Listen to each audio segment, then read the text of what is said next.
immediately he stretched out his hand, touched the leper, and said to him, I do will it, be made clean.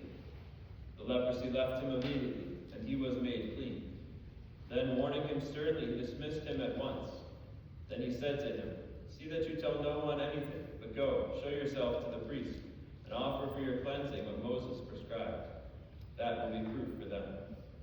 The man went away and began to publicize the whole matter. He spread the report abroad, and it was impossible for Jesus to enter a town openly. He remained outside in deserted places. People kept coming to him from everywhere. The Gospel of the Lord. Praise to you, Lord Jesus Christ.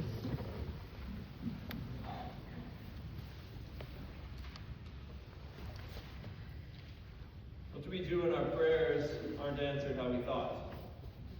I remember praying, trying to get into a particular college, hoping we get a big scholarship, and I didn't get it. I remember praying at one point that things would work out between me and a certain girl. They didn't. I remember praying one time that I'd be able to defeat the Philistines in battle. I didn't. In this first reading, we're just struck so powerfully how the Lord refuses to be our rabbit's foot. He refuses to be just some sort of good luck charm. He refuses to just bless the things that we want to do, especially if we haven't actually consulted him about it. See, the Lord isn't there just to kind of sprinkle some fairy dust over what we want to make everything go well. But he's actually inviting us into real relationship and faithfulness. He's inviting us to take him across and follow him. He's inviting us to surrender everything to him and trust our whole lives to him. And then when we do that and we actually follow him, yes, the blessings will come, but it's not simply kind of a trinket we can pull out and have good luck in life. Because at this point in Israel's history, they weren't being faithful. The sons of Eli that it describes were very unfaithful. They were not good priests. They were not leading the people well. And they thought if they just simply brought the ark of God to battle, they would have a victory.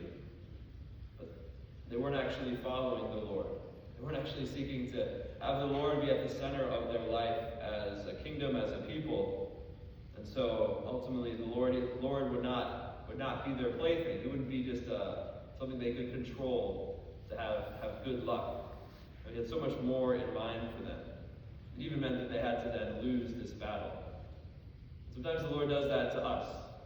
Lets us lose a battle. Lets something happen to us so we can encounter our need for actual conversion.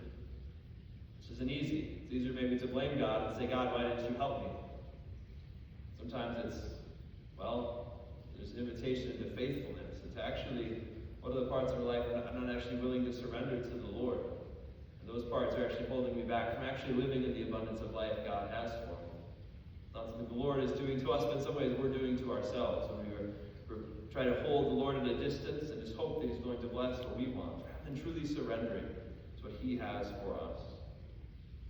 So the invitation today is to bring our hearts to the Lord, especially those places maybe we've experienced, I lost this battle. What happened, Lord? How are you inviting me into deeper surrender? How are you inviting me to give my whole heart to you? Then the Lord can bless us. But first, Lord, how do I need to give everything over to you?